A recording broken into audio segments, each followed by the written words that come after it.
অনেকে অনেক জায়গায় দেখলে, বাজারে ঘাটে দেখলে, এই তুই এরকম কেন, তুই বিয়ে করে ফেলাইছ তোর শালিকে।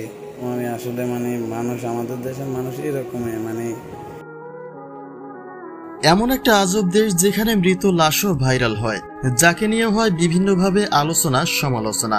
প্রবাসী বাহারউদ্দিন ভাইরাল হয়েছেন তার গোটা পরিবারকে হারিয়ে, কিন্তু তার ব্যক্তির জীবনটাকে সোশ্যাল মিডিয়ায় এমনভাবে চর্চায় রাখা হচ্ছে যে পরিবার হারানো শোক আরো দ্বিগুণ করে দিচ্ছে তার।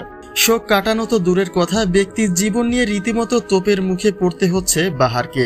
রাস্তায় বের হলেই ব্লগারদের ক্যামেরা, সেলফি আর নানা রকম উদ্ভট প্রশ্নে যথারীতি বিরক্ত বাহারউদ্দিন।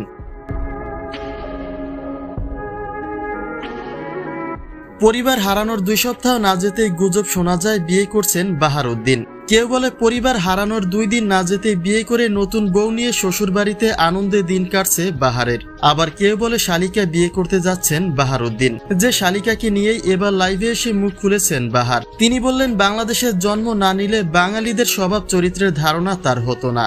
বাহারকে নিয়ে নিয়মিত সোশ্যাল মিডিয়ায় চলছে নানা রকম আলোচনা সমালোচনা, অথচ এসবের কোনো সত্যতাই নেই, যার পুরোটাই গুজব।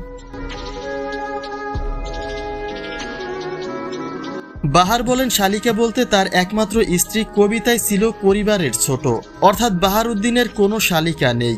স্ত্রী কবিতাকেই ভালোবেসে বিয়ে করেছিলেন বাহার, কিন্তু ঘর সংসারের সুখ তার ভাগ্যে সইল না।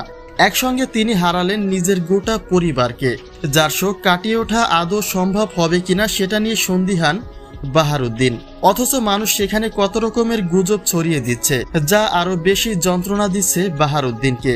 যে কারণে সবার প্রতি অনুরোধ রেখেছেন বাহারউদ্দিন, যেন মানুষ তার প্রতি একটু সহায় হয়। আসলে এমন একটা দেশ যেখানে মুখ খুললেই বিপদে পড়তে হয়, তিলকে তাল বানিয়ে সংবাদ প্রচার করা হয়, আর সেই সংবাদের উপরে ভিত্তি করে মানুষও মজা নেয়। বাহার তার নিজের জন্মভূমিকে ঘৃণা করছে এদেশের মানুষের স্বভাব চরিত্রে। তিনি বলছেন, এর থেকে তার প্রবাস জীবনই ভালো।